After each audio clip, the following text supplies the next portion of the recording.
I look at it from a very basic perspective, which is how do I help you maximize the valuation of this company? You mentioned that you helped a couple companies exit for pretty high valuations. Did you have anything to do with the tax consequences, and how did you kind of navigate those situations? I'm sorry, I am not a tax guy. Okay, so I know when I found out I was going to be on your show, I said, "Wait a minute, it's all about tax. Are you sure I should be on this program?" I know enough to be dangerous, right? Which is, to basically, but what I'm focused on is maximizing the valuation of the company, right? Because in the end, however the tax treatment falls out, you have to have cash receipts to come in order to worry about it. So I look at it from a very basic perspective, which is how do I help you maximize the valuation of this company? And it can come in a number of ways. One of the ways that it comes in most clearly to me is how you structure your contracts. A lot of SaaS companies will go out there and say, "Hey, we need to have an upfront implementation cost in addition to our recurring revenue." And I'll go, "No, you don't." Do you know what the multiple is on services? Just off the top of your head? No, 3. 1, 2, maybe 3 if you're really lucky. What's Yeah. the multiple on recurring revenue? 10. 10, 15, 20. You can do the math as easily as I do. If 25% or 50% of your revenue is coming from implementation services and the rest of it's coming from ARR, you're screwing yourself. Done. Plainly, you're screwing yourself. Okay? Because what you should be doing is figuring out 3 things. 1, how do I make my product stand up on its own so that I don't have to have implementation costs? Number 2, how do I make my product bulletproof so that I don't have a support team that has to constantly chase bugs and deal with customers who either don't understand the product or the product doesn't work? And number 3, how do I take the cost of that implementation and roll it into my recurring revenue number? Because let's say it costs you $15,000 to implement, just throw a number out there, and your average sales price is $10,000, right? Your recurring revenue is $10,000. Well, based on that one, your multiple on your recurring revenue, let's say it's 100,000, we'll use 10. And your valuation is 100,000, and your $15,000 worth of implementation is worth nothing, maybe 15,000. So you have $115,000 valuation. What if I were to say, "Hey, what's your average life expectancy of your customer?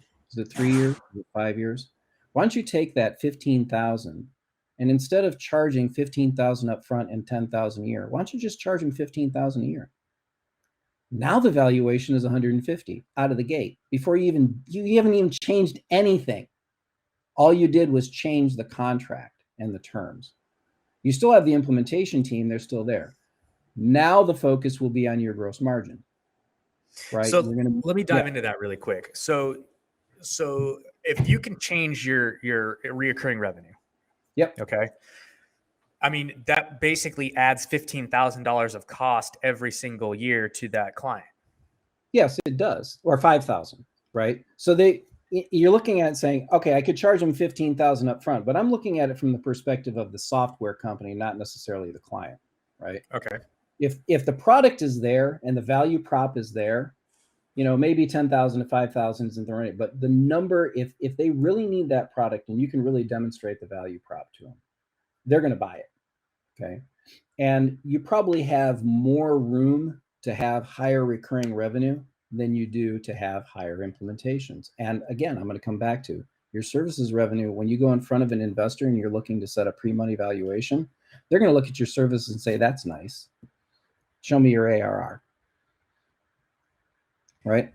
Yeah. Okay. So basically what you're saying is if you can change the contract to, instead of it being one lump sum, $15,000 or whatever, a one-time implementation fee, if you can basically amortize that out as reoccurring revenue, then now you've just totally increased the value of your business exponentially. Yeah. Where it's going to hurt you, maybe hurt you, is that I'm not getting that cash up front to cover my costs. Well, SaaS should be paid in advance 1 year. So you can get that 15,000 paid up front. Don't do monthly, do annual, especially if you're in B2B. B2B should be annual paid in advance. Always end of story. That's the gold standard. So I look at it and say, and this is, we're going to go in and we're going to work this into the cash forecast, right? Because the first thing I'm going to take a look at is, all right, can you actually afford to do this cash wise? I don't want to do something that's stupid. But at the same time, I'm going to push to say, look, you need to get away from these big upfront fees and charge recurring revenue, because exactly what you just did. Amortize it over the expected life of the customer, or maybe amortize it over the first 3 years. Pick an amortization period that makes sense. Right. But build it into your ARR. Right. And you will increase the value of your company just with that simple change. I have done this with, I don't know how many clients I've lost track of. And because they're like, oh, we got to do this. I'm like, no, you don't.